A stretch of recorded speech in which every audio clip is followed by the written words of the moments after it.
It's the Frontline Theater.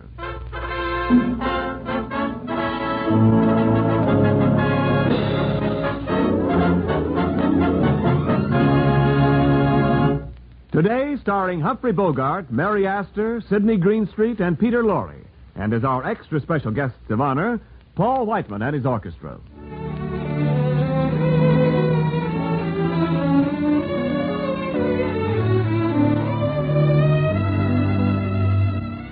This is Ken Niles to welcome you once again to the Frontline Theater.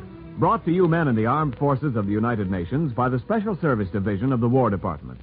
This is your theater, and every performance in it is presented especially for you, the men fighting with the United Nations on freedom's front line. Today we present a radio adaptation of the thrilling and fast-moving detective story, The Maltese Falcon. It stars Humphrey Bogart as Private Detective Sam Spade, Mary Astor as Miss Wonderly, Sidney Greenstreet as Casper Gutman, and Peter Lorre as Joel Cairo. This is the story of the Maltese Falcon and of the people whose lives it touched and seared. It began in San Francisco when a beautiful young woman who identified herself as Miss Wonderly walked into the offices of Spade and Archer, private detectives. Miss Wonderly had just told Sam Spade why she wished to engage detectives when Spade's partner, Miles Archer, entered the office. Oh, excuse me, Sam. Oh, it's all right, Miles. Come in. Miss Wonderly, this is Miles Archer, my partner. How do you do? Oh, I'm pleased to meet you. Miss Wonderly's sister ran away from New York with a fellow named Floyd Thursby. They're here in San Francisco. Miss Wonderly has seen Thursby and has a date with him tonight. Maybe he'll bring the sister with him. The chances are he won't. Miss Wonderly wants us to find the sister, get her away from Thursby, and back home. But I want you to know that he's a dangerous man. I don't think he'd stop at anything. I don't believe he'd hesitate to kill Corinne, my sister, if he thought it would save him. Uh-huh. What time is he coming to see you, Miss Wonderly? After 8 o'clock. All right, Miss Wonderly, we'll have a man there. Well, I'll look after it myself. Thank you, Mr. Archer. Will $200 be enough for a retainer? Plenty. Oh, it'll help if you meet Thursby in your hotel lobby, Miss Wonderly. I will. Thank you again.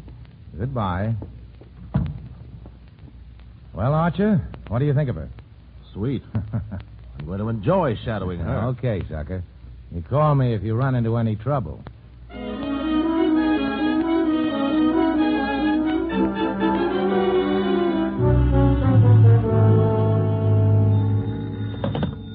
Hello? Yes, this is Spade. This is Lieutenant Dundee, Spade. Now, what's on your mind, Copper? Don't you mind be interested in knowing that your partner, Archer, was found in an alley near the St. Mark, shot through the heart from close range. Blast burned his coat. Coming down for a look at him before he's moved? No. You've seen everything I could. His gun was tucked away on his hip. It hadn't been fired. His overcoat was buttoned. Was he working, Sam? Well? He was supposed to be tailing a fellow named Floyd Thursby. What for? Now, don't crowd me. I'll see you after I break the news to Archer's wife. I'll be there in a couple of hours.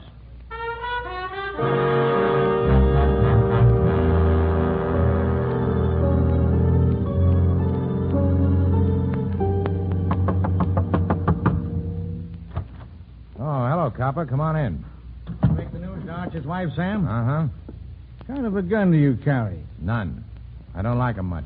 You don't just happen to have one on you. Search me. Turn the dump upside down if you want to. I won't squawk if you got a search warrant. Why were you tailing Floyd Thursby, Sam? I wasn't. Archer was. For the swell reason that we had a client who was paying good money to have him tailed. Who's the client? Sorry, I can't tell you that. You didn't go to Archer's house to tell his wife. I called up and the girl from your office was there, and she said you told her to go. What are you leading up to? Just this, Spade. Floyd Thursby was shot down in front of his hotel about a half an hour after I talked to you. Oh. I came into my apartment just a few minutes ahead of you. I was walking around thinking things over. I knew you weren't here. I tried to get you on the phone. Where'd you walk to? Just around. Thursby die? Yeah. How'd I kill him? I forget. He was shot 4 times in the back. Hotel people know anything about him? Nothing. Except he'd been there a week. Alone? Alone. You find out who he was? What his game was? No, I thought you could tell me that. I've never seen Thursby dead or alive. Now, look, Spade. You know me. If you did get Thursby, you'll get a square deal from me. And most of the breaks. I don't know that I'd blame you a lot. Man that killed your partner. But that wouldn't keep me from nailing you. That's fair enough. Now, would you mind scramming? I got some thinking to do, and I'd like to get a little sleep before daylight.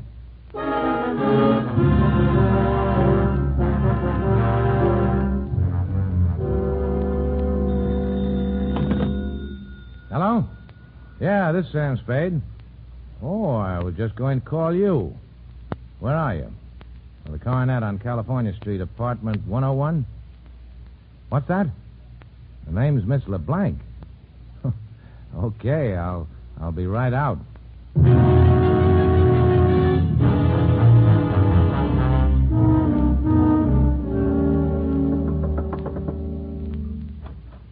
Good morning. Come in, Mr. Spade. Mr. Spade, I've a terrible, terrible confession to make. That story I told you yesterday was all just a story. Oh, that. Well, we didn't exactly believe your story, Miss, is your name Wonderly or LeBlanc? It's really O'Shaughnessy, Bridget O'Shaughnessy. Oh. Well, Miss O'Shaughnessy, as I said, we didn't exactly believe your story. We believed your $200. Oh? Yes, you see, you paid us too much to be telling the truth. You knew that when you accepted the money? Oh, I suspected it. I was positive when Joel Cairo called on me. Joel Cairo? Yeah. Yeah, he seems interested in Floyd Thursby, too. What did he say? About what? About me? Nothing. Well, what did he talk about? Well, he offered me $5,000 for a black statuette of a bird. He was pretty sure I had it or knew where it was. Do you? Oh, I think I know someone who does, and $5,000 is a lot of money. But right now, the police are trying to find out who hired us to tail Floyd Thursby. Mr. Spade, do they know about me? No, I don't think they do. I've been able to stall them so far. Must they know about me at all, Mr. Spade? Couldn't you manage somehow to shield me from them? Maybe. But I'll have to know what it's all about. I can't tell you now. Later I will, when I can. You must trust me, Mr. Spade. Oh, I'm so alone and afraid. I've got nobody to help me if you won't help me. Be generous, Mr. Spade. You're strong. You're brave. You can spare me some of that strength and courage, surely. Sister, you don't need much of anybody's help. You're good. Chiefly your eyes, I think, and that throb you get in your voice when you say things like, be generous, Mr. Spade. All right. I deserve that. But the lie was in the way I said it, and not at all in what I said. Ah, now you are dangerous. Still, Cairo offered me $5,000. It's far more than I could ever offer you if I must bid for your life. Yeah, that's good coming from you. Have you given me any of your confidence, any of the truth? I can't go ahead without more confidence in you than I have now. Can't you trust me just a little while? Well, how much is a little? And what are you waiting for? I must talk to Joe Cairo. Oh.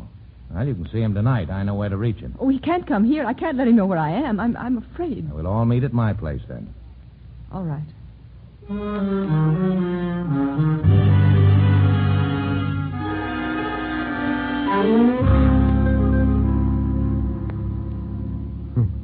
I'm delighted to see you again, Mr. O'Shaughnessy. I was sure you would be, Joe. Mr. Spade told me about your offer for the Maltese Falcon. How soon can you have the money ready? Oh, it is ready. You are ready to give us $5,000 if we turn the Falcon over to you? I shall be able to give you the money as soon as the bank opens in the morning. But I haven't got the Falcon. Then why did you send for me? Because I'll have it in another week. Yes? Where is it? Where Floyd hid it. Thursby? Of course. If you know where he hid it, why must we wait a week? And why are you willing to sell it to me? I'm afraid. After what happened to Floyd, I'm afraid to touch it except to turn it over to somebody else right away. Exactly what did happen to Floyd? The fat man. Gutman? Is he here? I don't know. I suppose so. If you two let me interrupt for a second, I can answer that. Gutman is here. How do you know? Because he called me and asked me to see him. Have you? Not yet. I thought that after our friend Cairo here left, I'd find out just how you and I stand before I took on any more clients.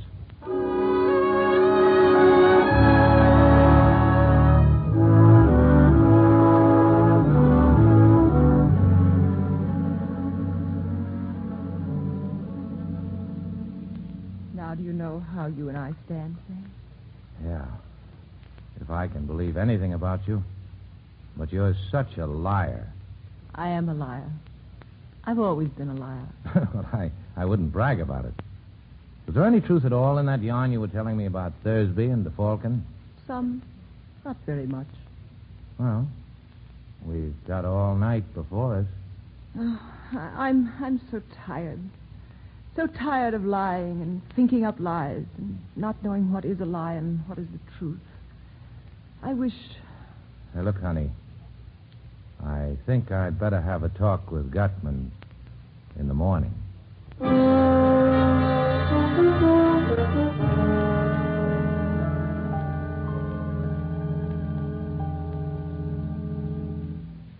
Now, Mr. Gutman, shall we talk about the Falcon?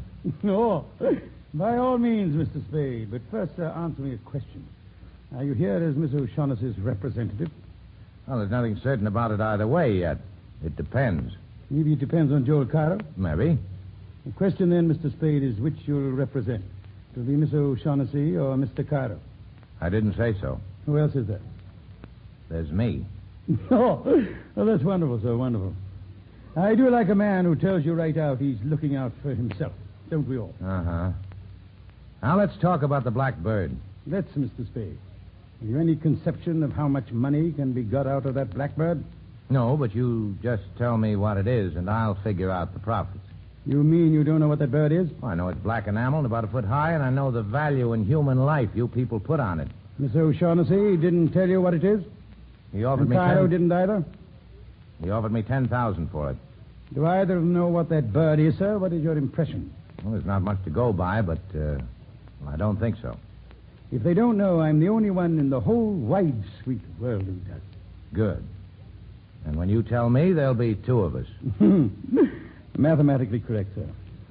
But I don't know for certain that I'm going to tell you. If you think again and think fast, you'll do your talking today or you're through. What are you wasting my time for? I can get along without you. That remains to be seen, Mr. Spade. There are ways... And there's another thing. Keep that gunman of yours away from me while you're making up your mind, or I'll kill him.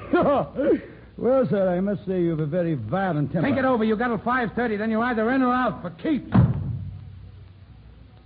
Wilma. I'm going to kill that guy. I could have done it easy when he was standing there with his back to me. Of course you could, my boy.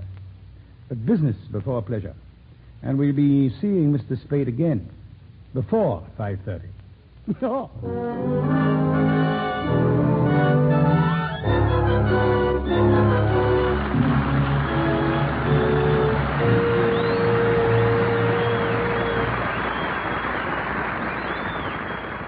And that was Act One of The Maltese Falcon, starring Humphrey Bogart, Mary Astor, Sidney Greenstreet, and Peter Lorre. They'll be back again in just a few minutes with the second act. But right now, it's intermission time and headline time in the Frontline Theater. Paul Whiteman and his orchestra are taking their places on our stage. They're going to play a number for you they introduced way back in the 1920s. It was a tremendous hit at their first performance, and since then it has become famous throughout the world. George Gershwin wrote it, The Rhapsody in Blue. So let's listen now to the original Paul Whiteman interpretation featuring Roy Bargy at the piano. George Gershwin's masterpiece, The Rhapsody in Blue.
Thank you, Paul Whiteman, and thanks to all the men in your orchestra, especially Roy Bargy for that swell job on the piano. And now the curtain rises on the second act of The Maltese Falcon, starring Humphrey Bogart as Sam Spade, Mary Astor as Bridget O'Shaughnessy, Sidney Greenstreet as Casper Gutman, the fat man, and Peter Lorre as Joel Cairo. Late in the afternoon, following Sam Spade's visit to Gutman's apartment, a dying man staggered into Spade's office and collapsed on the floor. He died before he could speak to Detective Spade, but his papers identified him as Captain Rockaby of the steamship La Paloma, and clasped to his bullet-torn chest was the Maltese Falcon.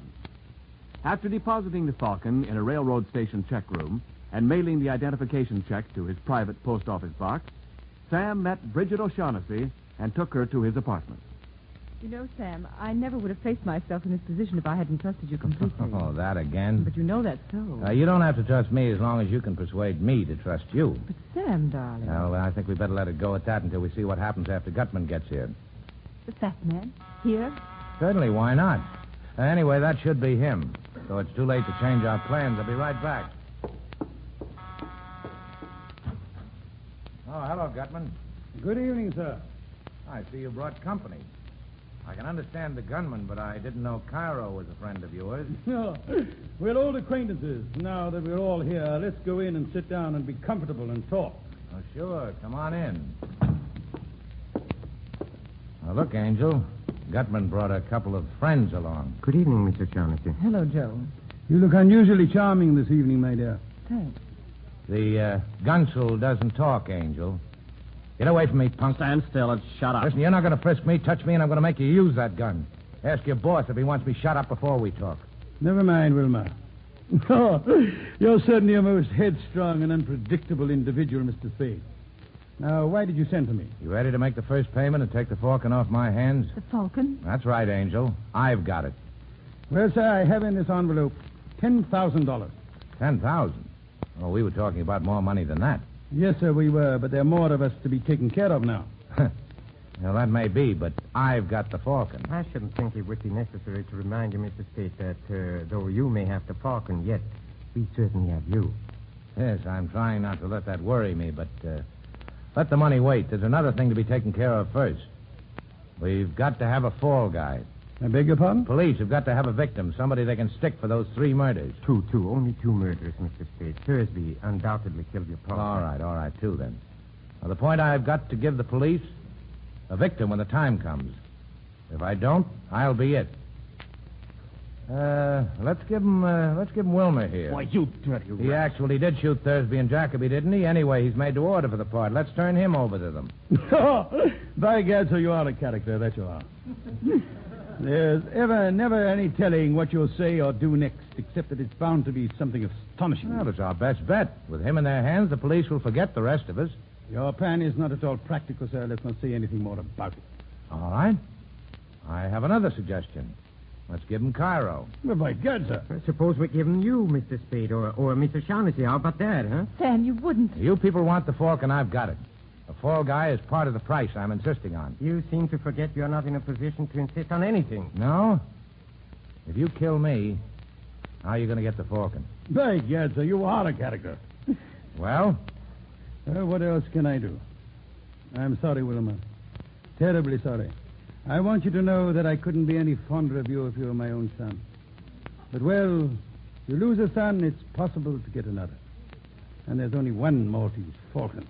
You rat, I'll kill you for this. Thank you, Mr. Spade. When you're as young as Wilma, one simply doesn't understand these things. Well, how about some coffee, Bridget? Put the pot on, will you? I don't like to leave my guests. Surely. Anything to get out of here. Now, sir, let's get down to business. I ought to have more than 10,000. Of course, sir, you understand this is the first payment. You still don't understand the Falcon's worth. Well, a black enamel bird can't be worth millions. But it is. Otherwise, I should not have spent 17 years of my life trying to acquire it. The black enamel you refer to, sir, is merely camouflage, covering a solid gold bird encrusted from head to foot with the finest jewels. Okay.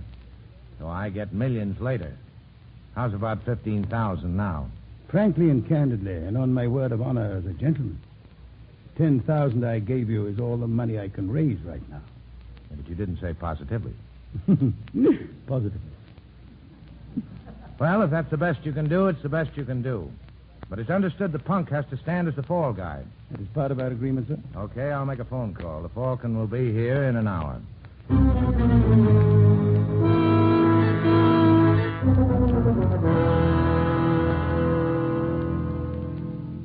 a fake. This is not the Maltese Falcon. What? This is a lead imitation covered with the same enamel. See where I've shaved it off with a knife. Lead. Pure lead. You bungled it. You, Gutman. You and your stupid attempt to buy it from the Russian who owned it. He caught on to how valuable it was. No wonder we had so little trouble stealing it. You imbecile. You bloated idiot. Well, sir, what do you suggest? Shall we stand here and shed tears and call each other names? Or shall we pay the Russian another call in Istanbul? Are you going? 17 years I've wanted that little item, and I intend to get it. Another year, well, sir, that will be an additional expenditure of time on only 5 15/17%. I go with you. Good. And Wilma? Wilma, Where is the boy? He must have had made his getaway while we were unwrapping the Falcon. A swell lot of thieves. Well, sir, I'll have to ask you to return my $10,000. I held up my end. It's your hard luck, not mine, if you didn't get what you wanted. I'm sorry, but I must insist. Oh, a hideout gun, huh? Okay. Thank you, sir. The shortest farewells are the best. Adieu. And to you, Miss O'Shaughnessy, I leave the fake Falcon as a little memento. Come, Carl.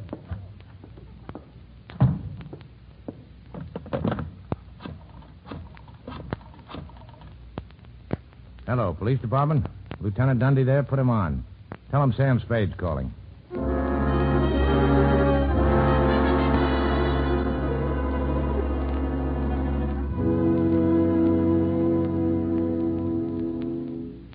Now, look, Angel. Gutman and Cairo will talk when the cops nail them about us. We've only got minutes to get set for the police. Now, give me your whole story fast. Well, where shall I begin? The day you first came to my office. Why did you want Thursby shadowed? I suspected him of betraying me to Gutman, and I wanted to find out. That's a lie. Gutman tried to make a deal with him. You had Thursby hooked, and you knew it. You wanted to get him out of the way before Captain Jacoby arrived with the Falcon. Isn't that so? What was your scheme? I thought if he saw someone following him, he might be frightened into going away. Now, look, Archer hadn't many brains, but he wasn't clumsy enough to be spotted the first night. You must have told Thursby he was being followed. I told him, yes. But please believe me, Sam, I wouldn't have told him if I'd thought Floyd would kill him. If you thought he wouldn't kill Archie, you were right, Angel. Didn't he? Archie'd been a detective too long to be caught shadowing a man up a blind alley with his gun tucked away in his hip and his overcoat buttoned. But he'd have gone up there with you, Angel. He was just dumb enough for that. Sam. And then you could have stood as close to him as you liked, there in the dark. Put a hole through him with a gun you'd gotten from Thursby that evening. Don't talk to me like that, Sam. You know I didn't. Now, the police will be blowing in any minute now, Angel. Talk. Oh, why do you accuse me of such a terrible... Why did you shoot Archer? You thought Thursby would tackle him and one or the other would go down. If Thursby was killed, then you were rid of him. If it was Archer, then you could see that Thursby was caught. Was that it? Something. And when you something find like out that Thursby didn't mean to tackle Archer, you borrowed the gun and did it yourself, right? I guess so. I know so. You didn't know Gutman was here looking for you until you learned Thursby was shot. Then you needed another protector. So you came back to me. Yes, but no, sweetheart, it wasn't only that. I would have come back to you sooner or later. From the very first instant I saw you, I knew that... Oh, you angel. Well, if you get a good break, you'll be out of San Quentin in 20 years. Sam, you're not... Yes, Angel.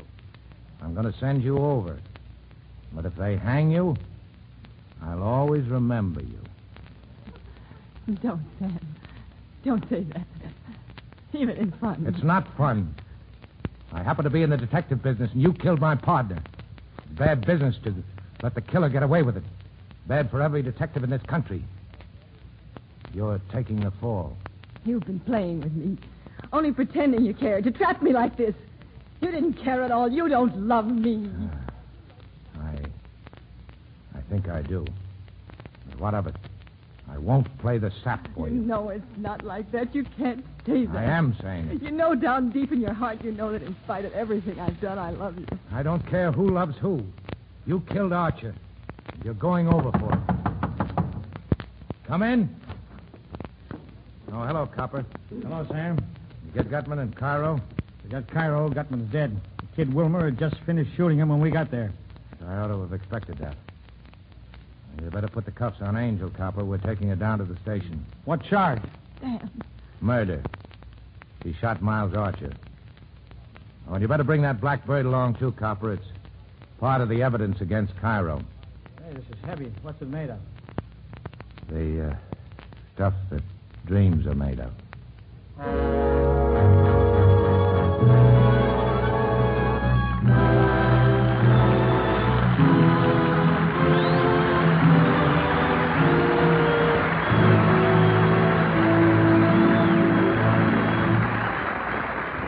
Well, men, the curtain has fallen on today's Frontline Theater play, The Maltese Falcon, starring Humphrey Bogart, Mary Astor, Sidney Greenstreet, and Peter Lorre. But there are more plays coming, radio versions of smash hit comedies, dramas, musicals, and mysteries, and with the top stars of stage and screen to appear in them. So keep on listening, won't you?